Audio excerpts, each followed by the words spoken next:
Okay. Hello, hello, hello. That's perfect. You guys ready? I'm going to do the intro.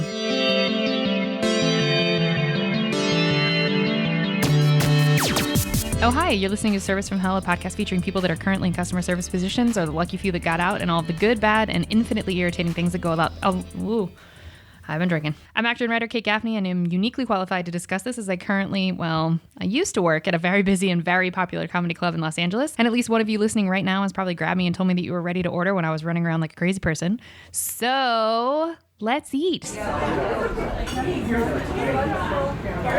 This is Corona Part 2, and I have the very highly requested and most popular guest I've ever had on, Punkie Johnson. Oh, for real. Seriously? For real. I get DMs about you all the time. Oh, man. Thank y'all so much, You're going to make man. her cry. She's very sensitive, especially when she's been drinking. Yeah. Well, these are facts. And I have nothing to do but be trapped and listen to all my thoughts. Here's the thing, like both Leigh and Punkie have now said on the record that they are giving me their time because they have nothing else better to do. And I'm just going to say it cuts a little bit, like I'm going to be real, but it's fine. It's fine. We're going to continue on.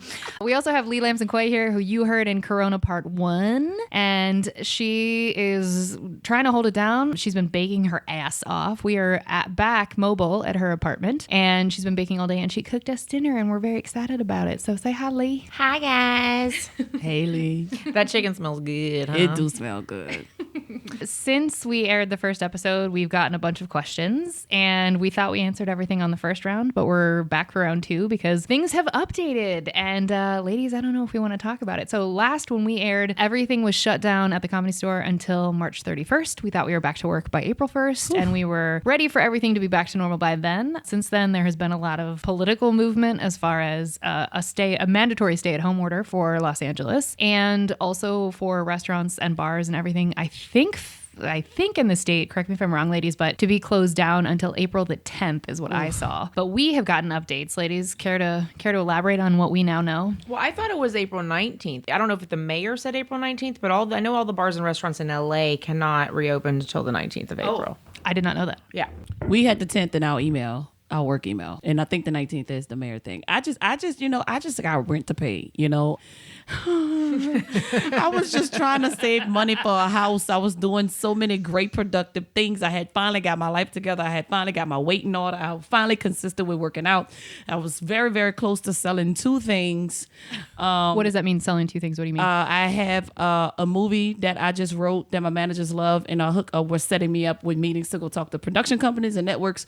And I also have a show that Leigh and I are actually doing about relationships and toxic marriages and toxic behaviors. We were currently back and forth with a production company. As far as getting it made? As far as getting it fully developed by like attaching a show writer, and we weren't at the step of a show writer yet, but we were at the step where the production company was ready to dive in and fully develop this show and then attach a show writer, and then So did Corona interrupt the process? 100%. Everything has been shut down. Everything has been shut down. Okay, so sort of bringing it back to where we all work currently, where Leigh and I left off at the last episode, we were back March 31st, so that meant like butts in the seats by April 1st. What do we know now? Well, what I do know is that I don't think we've seen anything like this in our generation, our lifetime. I think generations haven't seen any. Yeah. I think that the last time that this actually was something was it the Spanish flu in 1917, 1918? Yeah. Yeah. I mean, the closest that I've seen this is when I went through Katrina and people were losing their minds, and the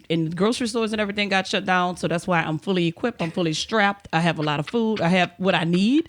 But as far as like not working and like, I don't know, like I'm not panicking about the virus. I'm more scared of the scared people than the virus. Okay, so from your experience with Katrina, because Punkie, for all of you who already listened to the episode, know that Punkie's from New Orleans. So what did you experience immediately after that, and what is similar now to Katrina? One thing that will stick in my mind forever and ever were the banks. I had absolutely no money. I had money, but I couldn't get the damn money. And I remember being in Target because, we packed like a teeny weeny carry-on bag with just like toothpaste and a soap, like you were going to stay by a cousin's house. And then we couldn't go back home for months. So you had initially, like right after Katrina, you were like, okay, this is going to be a week and then we're going to be good to go. And then, so it ended up being months that you didn't anticipate. And I remember when we found out it was going to be longer, that I was at a Target and my card declined. And I was like, that can't be. And then I look around and it was just so crazy. It was like a movie. Everybody cards was declining. It was like beep, beep, beep. Like nobody. Why? Yeah, why? It just shut down. The banks shut down. We had no access to money at all. It's insane. I didn't even know that part. Oh, and yeah. I'm from Mississippi, and so my parents, I wasn't living there at the time, but my parents were actually like, I think a family friend of ours lived with us for a year post Katrina, but like, that's not even a story I remember. I did not know that. The That's bank really shut down. fucking scary. We had no money. I mean, eventually the banks got back up, but I whatever your bank was where you were routed to, if it was New Orleans, you had no money. Holy shit. So How many ways can you fuck a group of people? Oh, we were fucked. And then, but what happened was, We're laughing because we're dying. We're not laughing at Punkie. we were screwed. But the thing is, you go outside of New Orleans and you find people. Just like The Walking Dead, you just find these people in these groups. What does that mean when you say you find people? First of all, I was in New Orleans. I wasn't supposed to be in New Orleans. I went to school in Thibodaux, Louisiana, and that's where my parents thought I was. Ooh. But me being that kid, I was in New Orleans with my girlfriend, and the hurricane hit, and we had to leave. But she had her parents. She went with her parents. And then I just jumped in the van with a friend of mine named Kim, and we went to Appaloosa. So I had no way to get back to school. And I was stuck in Appaloosa, but the crazy part about it was all her family were chefs, and they cooked their ass off. That's and it amazing. was this big, huge country house. Ironic, and because everybody Leigh's a had chef. places to sleep. Yeah. Oh my God! But the scary part about that was, which fortunately we don't have to deal with that. I didn't talk to my parents for like a month.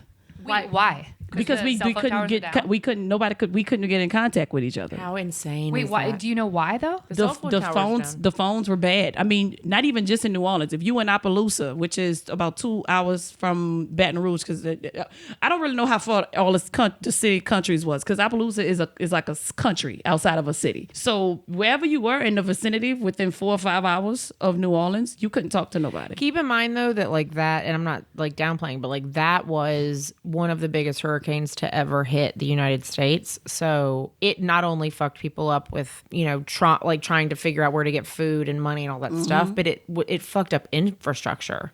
So it messed up everything. Nobody had at least we have houses to sit. At least we have houses to sit in right now. I'm trying to tell Leigh to elaborate on that because I think that's very interesting. Oh, okay. I thought she said get closer to her. I was like, I'm talking too loud. Perfect. Keep going. No, because at least right now, like I know that it sucks to be quote unquote quarantined and you can't see other people. And I would like to just do a side note saying Kate and Punkie and I are very, very, very careful about our quarantine, and we're literally the only people that we see. So if we are leaving, if I left the house yesterday to go running, and I literally ran down the middle of Sunset Boulevard because no one was driving in it. When are you ever gonna get to run in the middle of Sunset Boulevard at 5:30 p.m. on a fucking, it was a Saturday, but whatever, it would have been Friday too. But like, if there's nobody out. But the point is, yes, this is terrible and it sucks, but like Katrina was next level because not only did they have all the stuff that we have going on now, but they also had no power. Mm-hmm. They also had, it was the middle of the summer. They had no air conditioning. Mm-hmm. They had standing water. They had, because of that, disease was a problem. They had fucking, like everybody was homeless. Nobody had a cell phone. Nobody had access to money. Mm-hmm. No, I'm like, if you think we have it bad now, just fucking think about what it was like then. That was completely bad. And then my family is police and my sister is a nurse. So my sister was stuck in a hospital for weeks. They could not get her out. Now, what you mean? Like she would just be posted at the hospital? Like she didn't get to go home? She could. If you couldn't leave the city, So Baton Rouge is about 45 minutes outside of New Orleans. It took 24 hours to get there.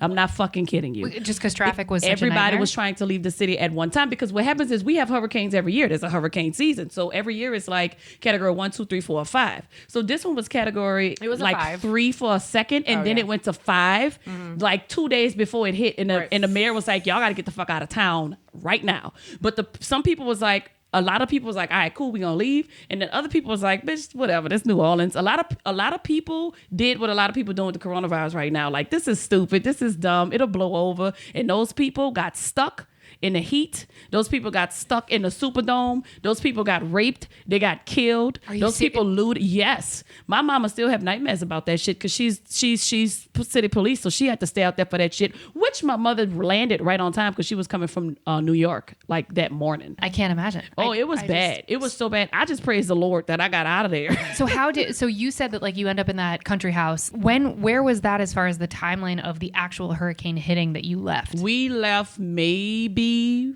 4 or 5 hours before the hurricane hit. Were you going in a direction that was less because you're going to Appaloosa? Were you going because I imagine so? I don't know if you like for the general public, the grid of how highways work is that the 10 freeway essentially goes from San Diego or Los Angeles to Florida. Yeah, the 10 goes, but it goes through New Orleans. It goes like you can pick up the 10 through the Gulf Coast of Mississippi. Yeah, the 10 goes east to west. Yeah, and you can, but there's like highways that go across the entire country east to west and across the entire country north to south. Yes. So I feel like those were the 10 I know both ways was insane. Yeah, you but couldn't we took get an anywhere. interstate called 610 because 610 gets you to Baton Rouge, which in turn goes to Appaloosa or whatever.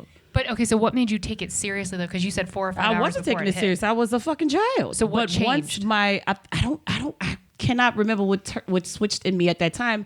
I just knew that my girlfriend was leaving and I didn't have a place to stay. So I was like, okay, Kim. And Kim was like, dog, we about to leave. You want to come? I was like, all right, cool. And I remember I left my favorite watch at that house because I was like, I'm going to come back and get my watch. Damn, I want that watch back. Did they get hit out there too? Like, oh, God, I never saw anything again. Like everything that I thought I was going to have when I got back was gone. How long were you at the country house? Maybe about a week. And then I went back to school. Was your school open? Well, I guess because it was in School was closed, but I had an apartment. Okay. So I went back there and I just didn't talk to my parents. So they never knew you were in New Orleans.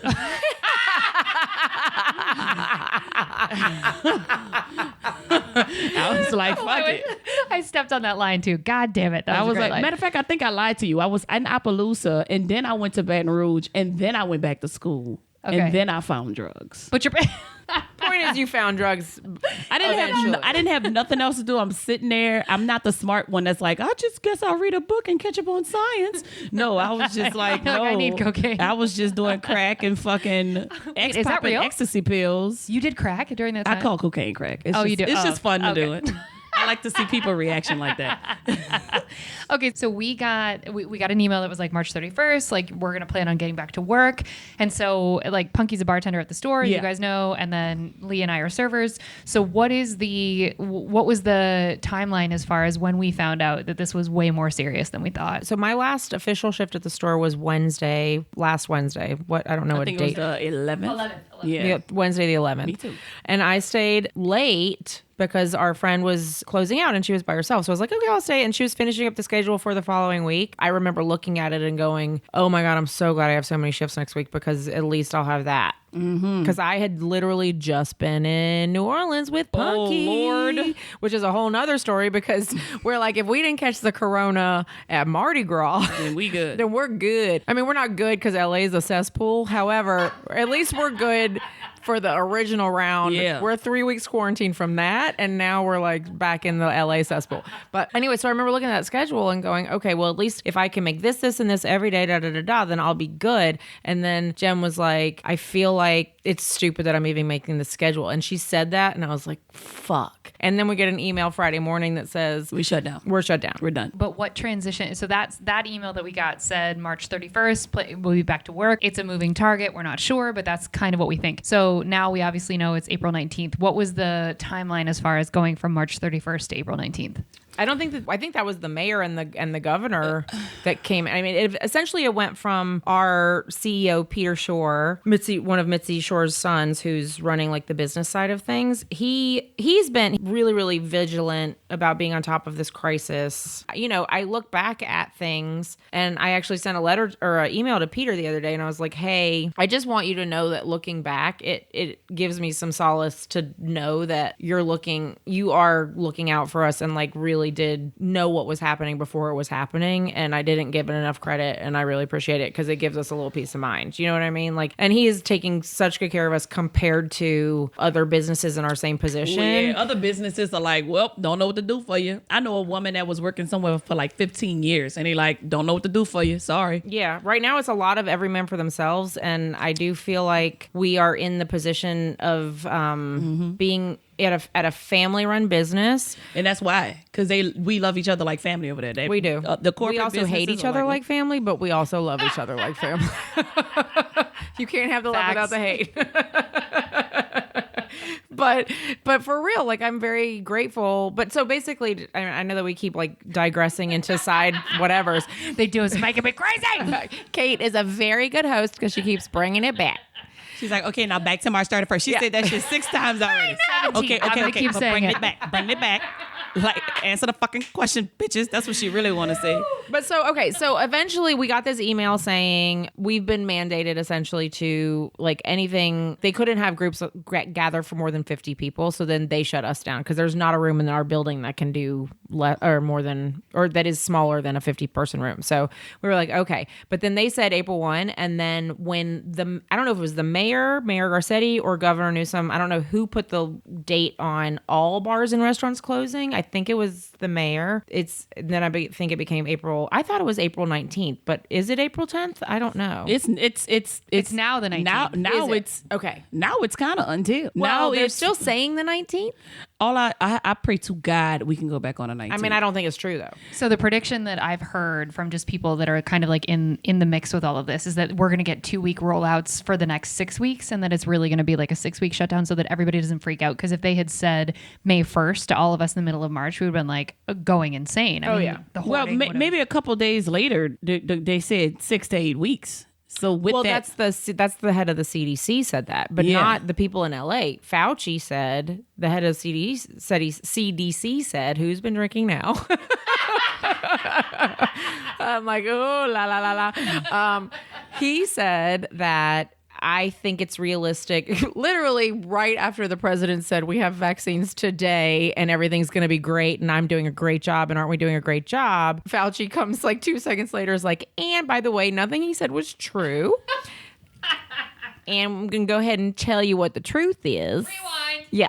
Which, P.S., the fucking bounty on that motherfucker's head when this shit is over. He's going to be done. He's not going to be able to find a job in Italy. No. I'm low key, like, just time wise. I'm just really, really.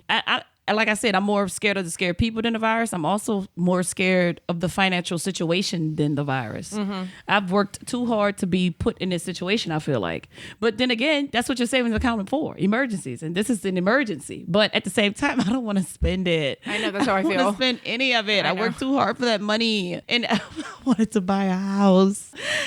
And I'm gonna have to spend that shit on fucking pussy ass rent. You know what I'm saying? I wanted you to buy a house too, bitch, because I was about to be like, can I move into your house? Yes. Can I be your chef? God damn it. Okay, so as far as the financial piece goes, so obviously all of us filed for unemployment. We already, like we talked about that in the first episode, like we know that is what the state can give us for now. But obviously unemployment for all three of us, I assume, it for sure doesn't cover most of my expenses. It's maybe a third of what I need, but it's something. Mm-hmm. But also say we dip into our savings, are you at all scared of, will that ever replenish? Or how do you feel about using your savings and then having to replenish it? I mean, I'm not a stranger to hard work. I'll go and replenish it. I will punch somebody rib out for a shift. Bitch, what's up? You know what I'm saying? I was telling Punkie yesterday, I was like, remember Tanya Harding and Nancy Kerrigan? Oh yeah. I'm about to fucking hire a motherfucker to take some bitches' knees out. I'm gonna take 3 rooms, 4 sections. The good thing about our job is if we work very hard, like 5-6 days a week for 4 weeks straight, we'll be back. We'll be at least comfortable back to like, okay, all right, okay, I can take a break now. But I honestly worry that every month they're gonna say we need another month, and if this shit goes into next year, I gotta go home. I gotta go home to mama. Yeah, I mean, I feel you. I mean, I really couldn't stay in LA past July. Like that would be it for me. I think so. But and in the previous episode, like what we talked about was Leigh was here the last time that everything kind of crashed and went to hell, and she said the city kind of cleared out, rent got cheaper, and it became a bit easier to navigate the city and a bit easier to live. I mean, I think some of that is going to happen with this. But I'm also afraid of, so if that does happen and then a theater space like the Comedy Store opens again, what do you guys think the odds are that we're actually going to be able to attract sold out shows? Like we were on a tear for a long time. One thing I've noticed about the Comedy Store, everybody want to be there. The comedy people just migrate to that place like it's nothing. They still getting phone calls about when your next show. Like, do you watch the news, nigga? Dude, open. We don't know. Open micers are calling on Monday nights on the patio No going, one wants to not where's be the there. sign up list? I'm like, have you been under a rock until today? Like, What the fuck is happening? The Comedy Store once you get one name, Joe Rogan back in there, I mean that place and the grand opening of the Comedy Store gonna be on fire. The grand opening, look at me, the grand opening, the grand reopening, coronavirus 2020, bitch. It's about to go down the first night that the Comedy Store open. Do you think they're going to do something? Oh, 100%. They don't have to. No, but the first day we're open, it's going to turn into the biggest fucking party on earth, and none of you are invited who are listening. Yes, there's already too many people coming. They don't have to do nothing big. It's just gonna get big. That's where my head goes. Like I get into the fear of like, are people going to still fly into LA and like come to shows and all of Fuck that? yeah, Like, they are. So you think we'll be sold out as soon as we reopen? Hell yeah. I think that it's going to be harder to fill every seat every night, which is what we're used to. We went from, because I worked at the Comedy Store during the very dark days of the store when we had 3 rooms, but one room was open 7 nights a week and the other ones were just like maybe 1 to 2 nights a week and not always sold out and da da da da. So we've definitely going through this heyday, and I've always said this is very momentary and enjoy it while it lasts, because it always comes in waves, and we're definitely in a comedy boom. But I do think that we'll rebuild, and I think that this is what people, was it you that we were talking to about the depression, where it's like, yes, people still want to see movies and still needed entertainment. So I do think, yeah, as soon as there's time, as soon as it's time to like reopen, people are going to be ready to spend their last dime, and I feel bad taking it, but I really don't. Yeah. Somebody hit me up on an app. It's like you could book. I can get booked through an app, and somebody was like, "Yo, can you do 30 minutes of comedy for me for $80?" I'm like, "Nigga, I'd rather pop my pussy." No, absolutely fucking not. Pop your pussy in a handstand, Hell bitch. yeah, virtually. You want me to just sit up here and pop it for 30 minutes? I'll do that for $80 fucking. I'm not about to sit up here and tell jokes for 30 fucking minutes and receive no damn energy. What the fuck is this? That's the thing, is like, that's what I don't understand. How would you be able to deal with like all these, there's a lot of shows doing virtual stuff, but you're not getting like, even if you watch the John Oliver intro where he does Coronavirus Part 2, without the audience staged to like laugh during that time, It's it just feels flat. weird. The energy's bad. I mean, Tammy Jo tried to do something yesterday with it, and it was on this app called Zoom, and it's like a panel, and you can see 9 people at a time. So it's like the Brady Bunch intro. Yeah, but that's exactly what the fuck it looked like, and we look like some hillbillies on that motherfucker. I ain't gonna even much lie, but it was just it. I understand people want to see entertainment, Yeah, they and need it. if she comes up with a great structure and a great outline on how to do it, it'll be great. Sure. But as far as I'm concerned, we were just on there just talking to each other, and it seemed like a friendship meetup gathering. It didn't seem like a show. So with that being said, I could have been writing my pitch or reading a fucking book. Sure. You know what I'm saying? But I don't know, man. I just don't think it's going to work. I don't think we can entertain like that. Not like... It's so much about being in person, because all of us could watch everybody's Netflix special right now. I mean, I'm sure we all are. Yeah. And that's great, because it's comedy. It's a little bit, it's like listening to it on Spotify. You're like, all right, Yeah. well, I'm getting a taste of And this. everybody need to really watch out for what they wish for. Because I be saying things like, before all of this went down, I'm like, man, I just want to just sell something, get rich, so that every day I could just be inside watching TV all day. I take that back like a motherfucker. Right now, I said that to Leigh in the Oh my last episode. God. I was like, I need a break. I can't deal with these motherfuckers. Like, I'm done. And it's like, I don't need this long of a I don't break. need it. I don't need it. I just want to get to the point in my life where I yes. could just pick what days I want to work. Yes. And then that's it. I will come to work. God, universe, let's take this Hear away. us. Hear us. Please. Yes. Fix this virus thing, man. Please. I mean, I'm ready to even deal with customers again, which is a headache and a half. I mean, we have, Right. You all heard Punkie before. We Right. have these stories, and you're going to hear Leigh's stories. We have the. I'm gonna feel so blessed taking your order and listening to your stories Bullshit. about you and your wife and your cocaine habits. And Sorry, I'm basting a chicken right now.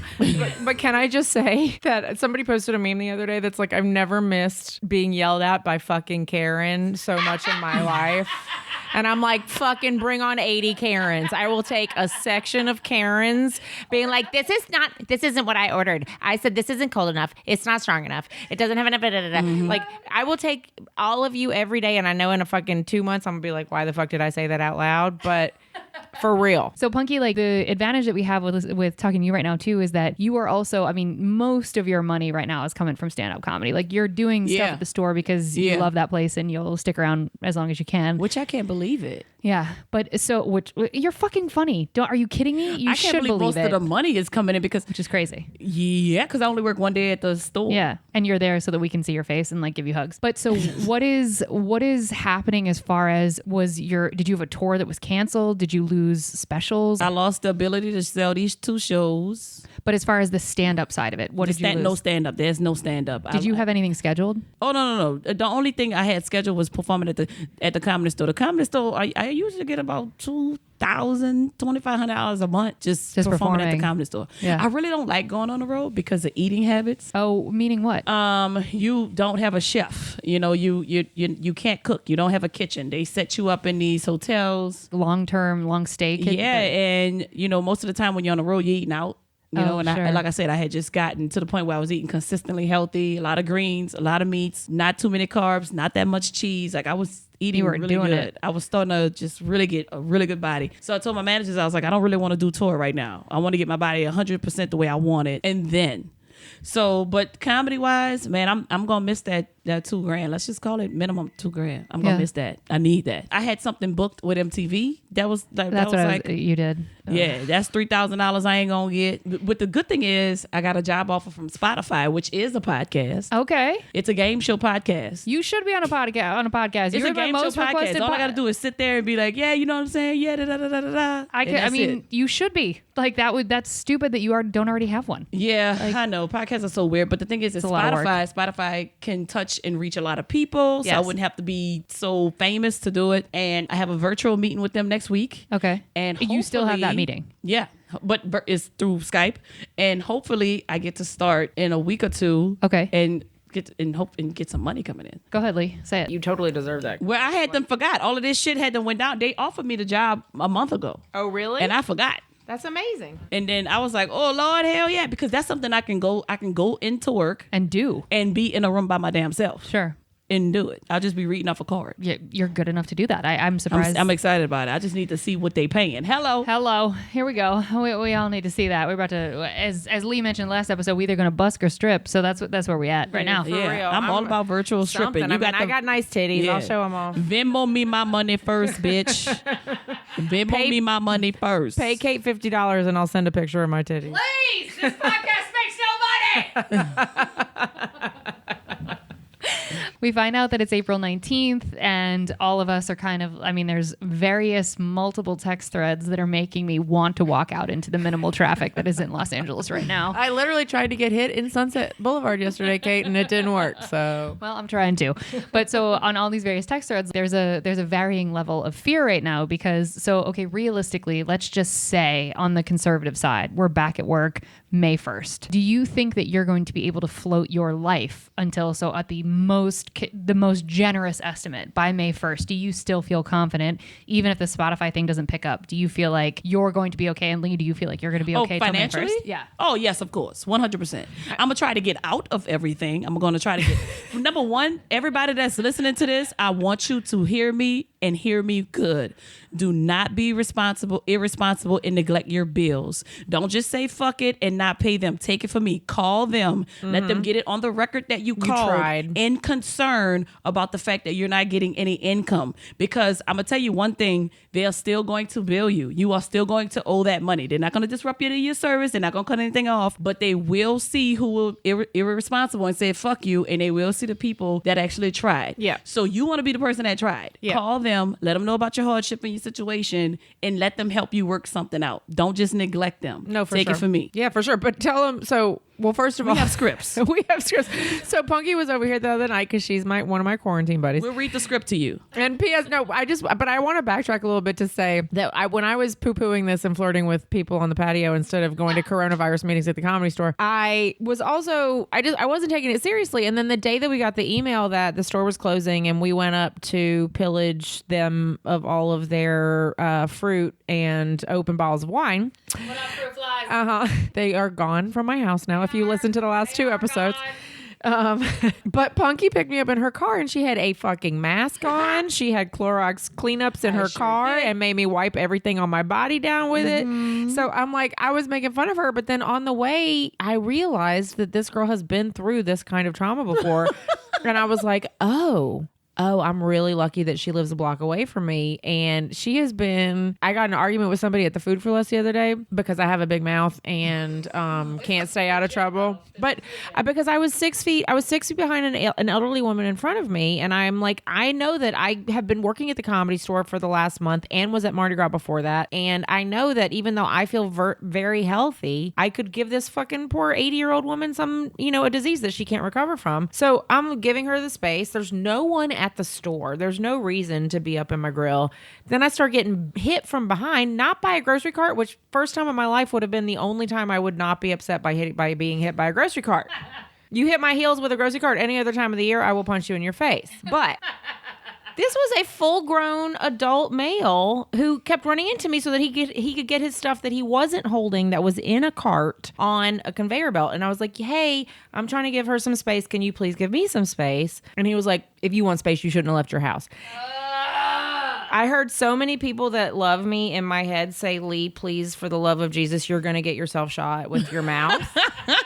And so I said, you know what? It's just called consideration. If you could just give me a couple feet, we'll be fine. And then I left it at that. And he just kept talking shit. But I was like, just get out of here. Just get out of here. Then I came home and told Punkie, and she was like, bitch, I got to go get you some mace. God damn it. I was like, you go nowhere by yourself ever again, okay?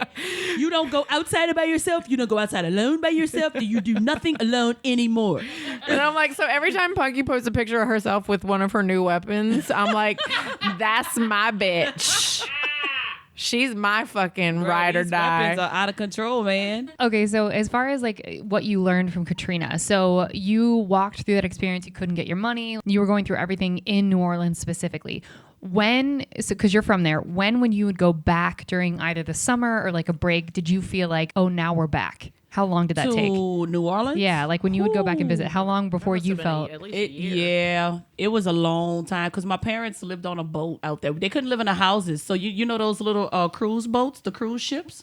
They had to live on a cruise ship on the lakefront. It was just docked. And all of the people that had to stay, like nurses and police officers and people of the state, they had to stay on those boats because they had to work the streets. Did your parents lose their house? No. The good thing about our house is we lost the bottom of our house. We didn't lose the top. I think most people lost the bottom of their house. Yeah, so they had to gut out the bottom. I mean, it honestly, it really didn't matter. You had to start from scratch. Because if you got to gut out the bottom, you got to fucking gut out the top. Because the top will fall if you just, you know what I'm saying? Yeah. So everybody just had to remodel fully. Everybody. So how long did they live on a boat? Months. Really? Months. I mean, I think the hurricane was in August. I don't think I went back home until, I don't know, maybe next May, June. Wow. Emotionally, does this feel similar? Emotionally, yes. Yeah. Emotionally, yes, but only because of the way that things are limited, not the way the virus is spreading. Like, things are just very limited now. So, and I feel that when things are limited,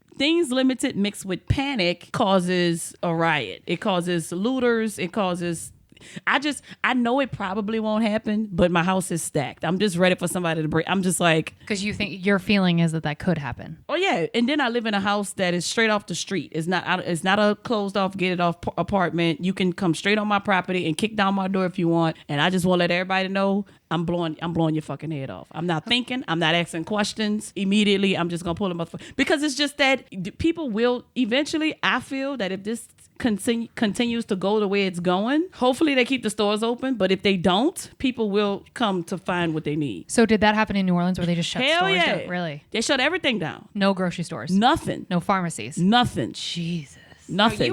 That's what I was trying to say earlier is like, it's sad, but when the group as a country, as a group doesn't go through exactly the same thing at the same time, it becomes this, well, why didn't you do this? And there's so much judgment passed on people. And I am from the state next to New Orleans or next to Louisiana. And so we, like you were saying, gas lines to get out of the state were crazy, but like gas lines in Mississippi you had to wait all day to get gas for your car because we were so close and people were so scared. And we were getting like aftermath tornadoes from the hurricane because that's what happens. But also we had a lot of people that had gotten out of New Orleans that were coming to Jackson because we're 2.5 hours away. But that's what people don't see when you're in it. The way that, like you said, the way people are behaving about Corona and poo-pooing it, the way I was about it a couple weeks ago, like wash your hands, you'll be fine, da da da da da.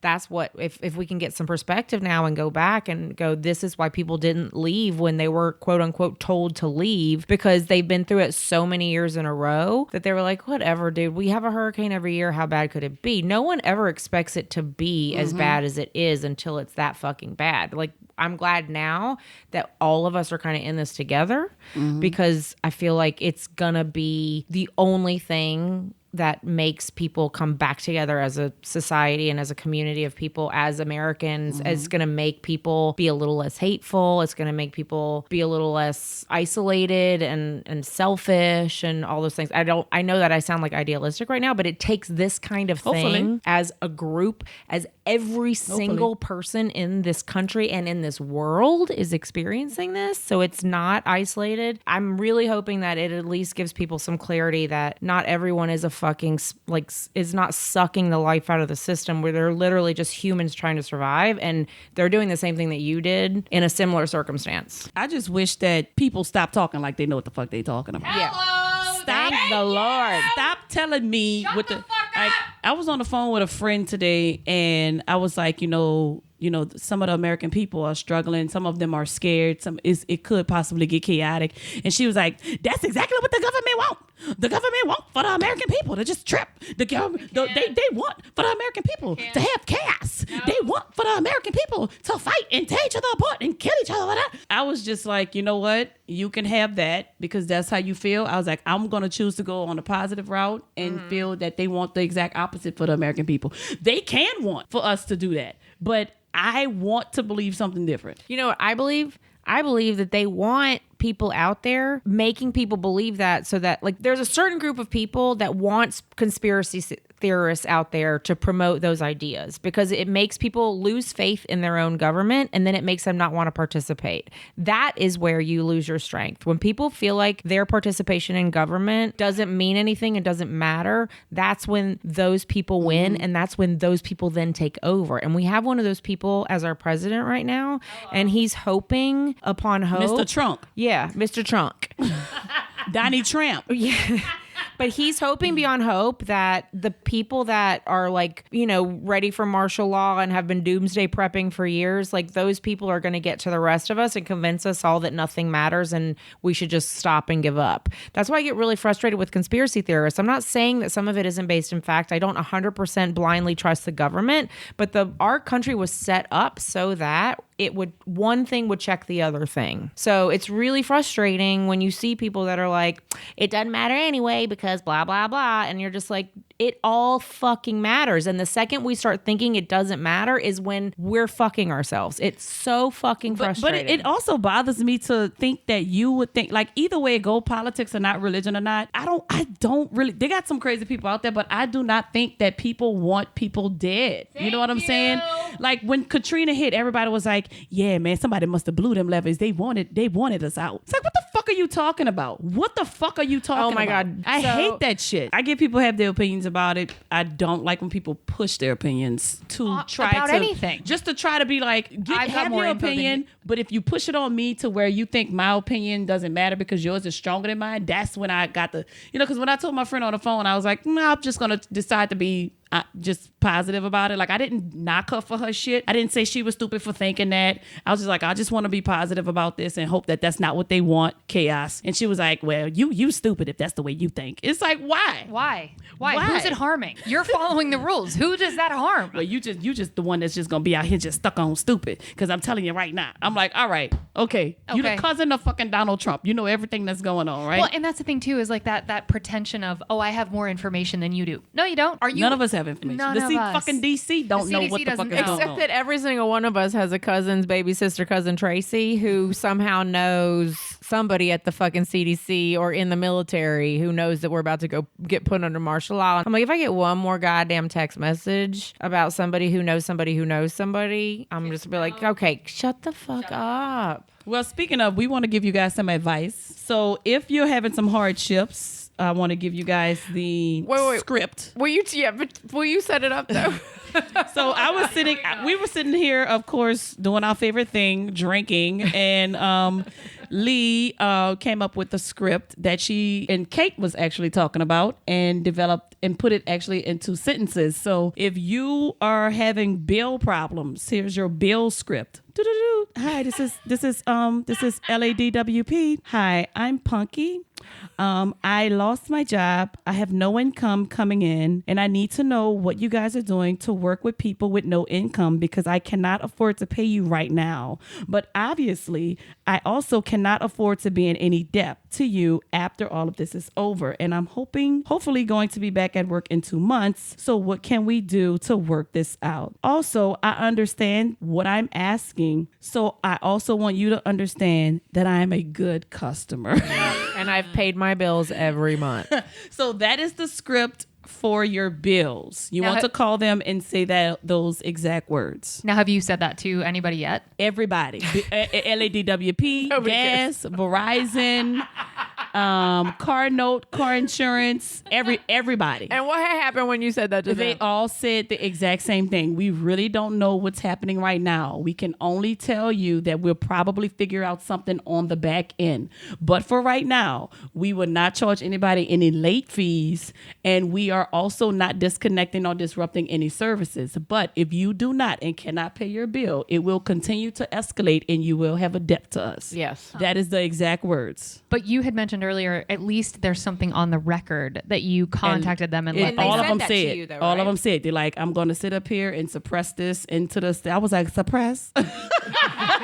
They're like, yes, I'm making a note that you called out of concern. So to make sure, but the thing is, I don't think they're taking off the late fees if you don't call. You have to call them and tell them about your thing so they won't put the late fees on your bill. Now, are you still paying all your bills then on time after I'm going to pay my bills as long as I can. It's the rent that I'm worried about. I'm not worried about the $30 here, the $40 there. I'm not worried about that. Well, it's the rent. Here's what comes to something that's really specific to the city of Los Angeles is that, and also New York and San Francisco, places that are tourist destinations in the United States. Probably Nashville is going through the same thing. Places where people go to see entertainment, generally just to be entertained. So theme parks, restaurants, clubs, comedy clubs, all the things that you could imagine. Like LA is the mecca of that. New York is the mecca, Miami, all those things. We're in a really specific circumstance because this city needs us to survive. Like we create, I would say, more than half of its revenue. Mm-hmm. And I really think, and I'm like calling out to Mayor Garcetti right now, and I've already signed so many letters with the Hospitality Commission and there's so many hospitality organizations that are really trying to fight for us. But like the fact that we can't pay our rent is a big deal because we're paying all of your bills. We are keeping the city alive. So if none of us can afford to live here, that's your problem. It's not just our problem. Yeah. It's everybody's fucking problem. And speaking of rent, here's the rent script. Guys, listen to me carefully. You call your manager or your leasing company, you call them and you say these exact words. Let me put my white girl voice on as best I can. I can't do it. What's been floated around what's being floated around is that mortgages are going to be floating. No, are going to be. I don't think floating was the right translation. Given reprieve, yeah. Okay. Commercial and residential property owners are not going to have to pay their mortgages until the crisis is over. It hasn't been approved yet, but we know that it's probably coming. So it's open to the conversation for us to go to them and say, hey, I know that you are not going to have a penalty on late mortgage payments coming up very soon. So I just wanted to. So I'm sorry, I've been drinking too. So I just really want to know if that also means that if I can't afford my rent for the next couple months, there's not going to be a penalty fee attached to that. And are you open to freezing my rent for the next couple of months until I can pay? That's your script. You have to tell them that you know what's going on. If you go to them and say, hey, I can't work, they're going to be like, bitch, tough titties. But you have to tell them that you've been watching the news, that you know what's going on, that you know that they don't have to pay their mortgage. You have to tell them and this things. P.S. This information it's hilarious because it's all third party, but it's literally from the three parties in this room. Because bitch. It came from my conversation with Kate that I then passed on to Punkie that That's Punkie's right. now reading to us. And guess what? But the thing is, everybody be on the phone like, damn, this bitch must have a script. And I'm like, yep, it's right here in my face, Sure bitch. Last script. Guys, if you have credit cards, here you go. We know that the federal government has reduced the annual percentage rate that the loan sharks, aka credit cards, pay to them 0%. So they don't have any interest rates on their loans that they took from the federal government that they then loan to us. So we can then call them and say, I know that you aren't paying any interest on your loan. So I need, sorry, it's the tequila. I know that you aren't paying any interest on your loan to them. So I need you right now because I don't have any money coming in to take the interest off of what I owe to you. And I will pay you principal, but I cannot pay you the interest right now. And I need you to say that you are going to do that without any penalty. And if not, then I don't know what to tell you. That's literally how, by the end of that script, I was like, I don't fucking know what to tell you. I love it. That's how that ended. I mean, we don't, right? We don't know. Because I can't pay you. Because we can't pay them. Because the thing is, here's the thing. In my guys, if y'all out there and y'all having any hardships, pay what you can. Don't fuck yourself up. Pay what you can. Pay $5. Pay $10. Just pay something to keep chipping away at that bill, and don't be irresponsible with this. Do not put yourself in a hole that you can't dig yourself out of. Just be responsible. And with the credit card companies, especially, just tell them you'll pay the principal and ask for the forgiveness and see if they'll allow you to do that. Just be smart. That's the only thing I can say. I could tell you be healthy, but we don't have control of that. We can stay in the house for days and self-shelter for days. We still don't know if we staying healthy because we still got to go to the grocery stores and get things. We still got to go to Rite Aid to get alcohol. We do not know.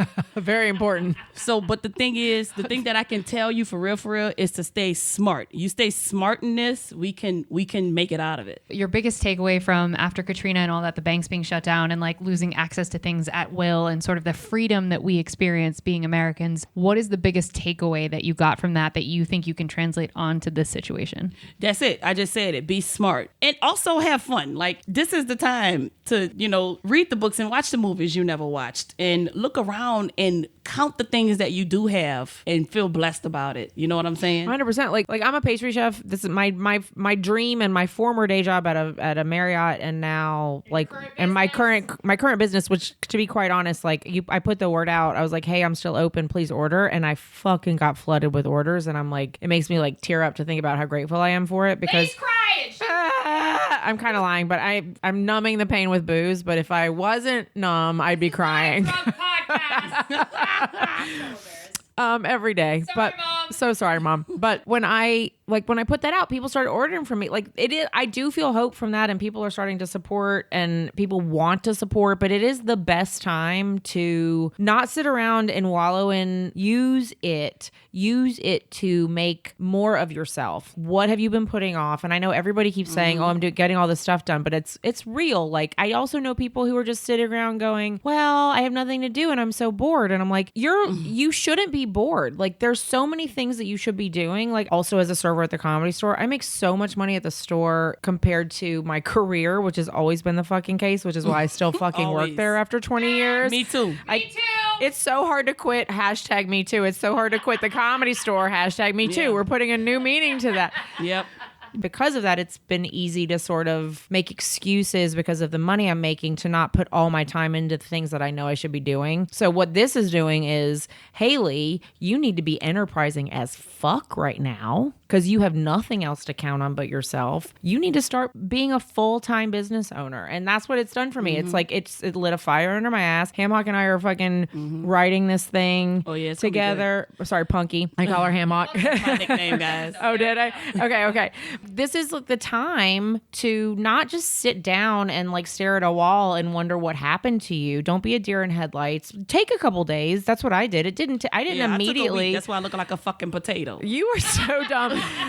We got this group text yesterday and Hammock's like, I'm a fat fucking brown potato. And we're like, you dummy. She's so, but seriously, like I'm grateful. So all of these things I'm grateful for, but also like we're doing Zoom at 5:45 every day. We're doing happy hour on Zoom just to fucking get everybody their faces together and see everybody. And, you know, I know the three of us are in the same room right now, but I do think it is very important that you aren't going out and socializing. If you know where people have been and what they're doing, then that's okay. But jumping in literally to convince Punkie that it was okay to come over here and do this fucking podcast because Leigh and I had already done one. I was like, listen, I'm sanitizing everything. I've seen no one.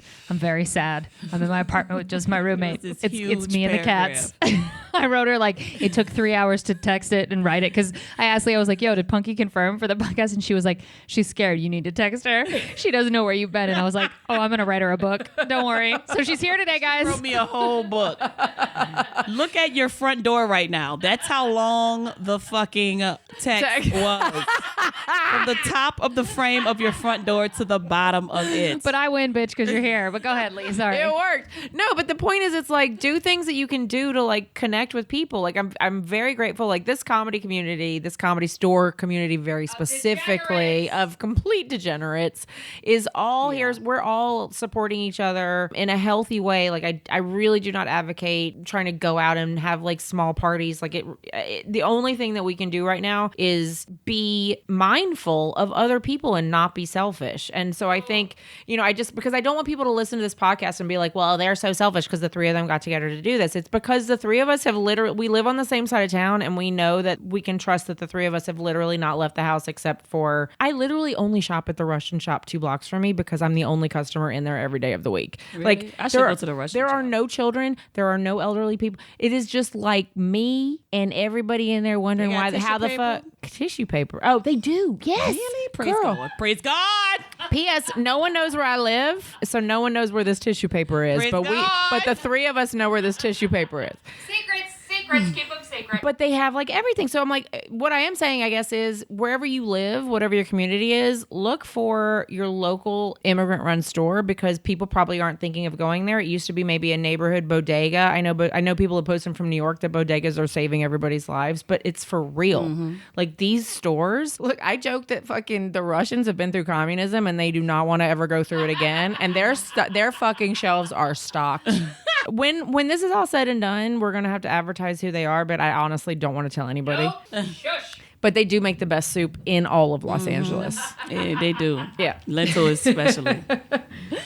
Punkie or Leigh, do you guys have anything else that you want to throw out there to people for this coronavirus episode 2, which we'll probably do more episodes because we don't know how long it's going to be. Honestly, you know, just be safe and be smart. I mean, I guess that's all there is to it. Be safe, be smart, take care of your friends, take care of your family. Appreciate the things that you try your hardest to appreciate the things that you do have and try even harder to not realize the things that you don't have.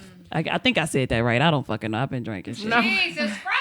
It's really hard to get concise thoughts out in this podcast. I'm like, everything I say is taking 20 minutes longer than I mean it to.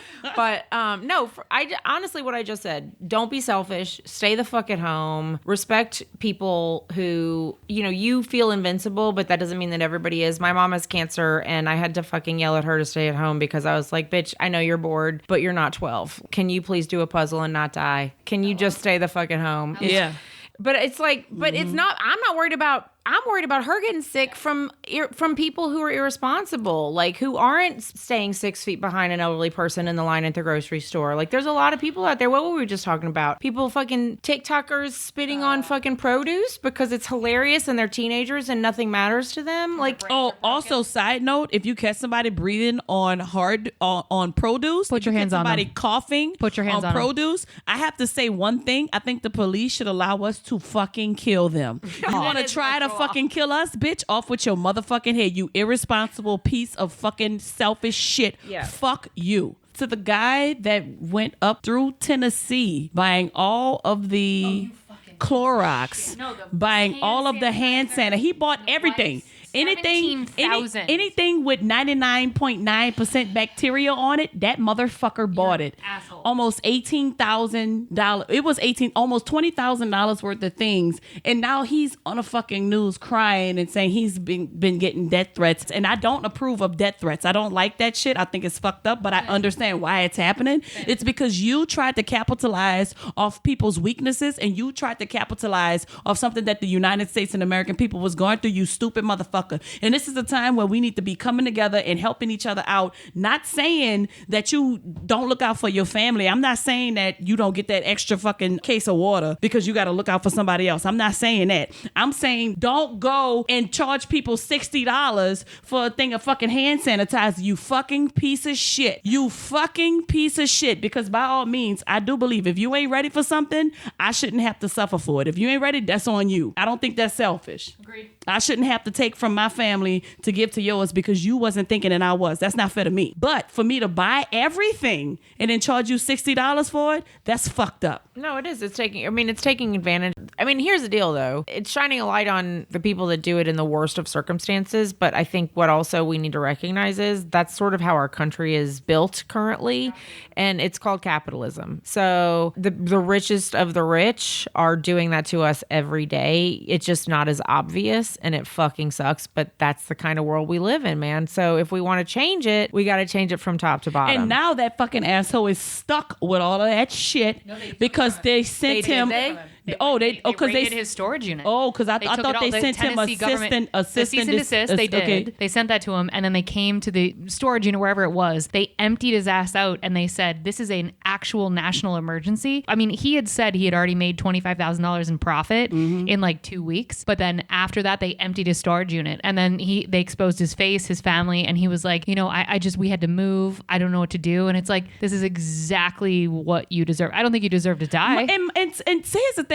When I see people doing that type of stuff, I be like, where is the wife? And there's a picture of her on Facebook kissing where him. Is this bitch? Because she was with it. That's the thing. I don't mean to make this about sexism and man and woman and all that shit, but usually the woman be like, I know you done lost your fucking mind. Yeah, don't do that. Okay, cool. Like, let's not be greedy. Yeah. Okay, we did this, but don't, you know what I'm saying? Let's not be terrible people. How about we do it under the radar? If we don't do it, we don't want to be pieces of fucking, it's just like, I get it, because you got to do things that you got to do what you got to do for your family. But what he did was just too much. It was too much. I agree. Too much. 60, he was charging up to like $70. 70 on Amazon. And the Clorox and Lysol companies wasn't even doing that. Correct. They weren't. Corporate America wasn't even doing that. It's like, dude, look yourself in the mirror. That's fucked up. I agree. And that's another thing. Don't be sitting up there doing some fucked up shit when you know you're doing some fucked up shit. And then deal with the consequences and be pissed. And then be mad and scared. Oh, yeah, shut up. Shut up forever, shut up. Bye, bitch. Also, try not to get fat, guys. Let's work out and meditate. Punkie's vain ass keeps bringing up how she's like, well, I'm just doing no carbs.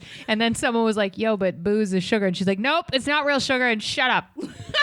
Dude, every other day, I've never felt so vain in my life, but every other day I post something on Instagram about how #I'm not getting fat during this quarantine. I swear to fucking God, I am not fucking getting fat during this quarantine. Thank you guys so much for being here, Punkie and Leigh, again, for giving me your time. This is lovely, and you guys, this is catharsis for so many people, and the number of comments and love that we have gotten since we've been in the middle of this, and the comics that have reached out, I could cry. Emily, and I just, like, I can't even tell you how grateful that I am to be part of this community, and the number of people that have been absolutely lovely. And we're going to drop checks now, because that's what we do on this podcast. So thank you so much for listening. If you want to help us out here at Service from Hell, leave us a 5-star review on iTunes and tell your friends to listen. It will help us reach more people that need to be schooled in the art of being kind and will be catharsis for those of us still working in the industry. And if you have stories of your own, we'd love to hear from you. Email us here at servicefromhellpodcast@gmail.com, and someone from our team will let you know if we're going to read your story on air. Remember, if you can't afford to tip, you can't afford to go out. So don't be garbage and be good to people. It's easier that way. Thank you guys so much for listening. We appreciate you. Thank you, Punkie. Thank you, Leigh. Thank you, Kate. Yay, thank you, Kate. It was fun. Good night, y'all. We'll talk to you later. Probably episode 10. We'll be in the trenches. Bye. Bye. Oh, God, I hope not.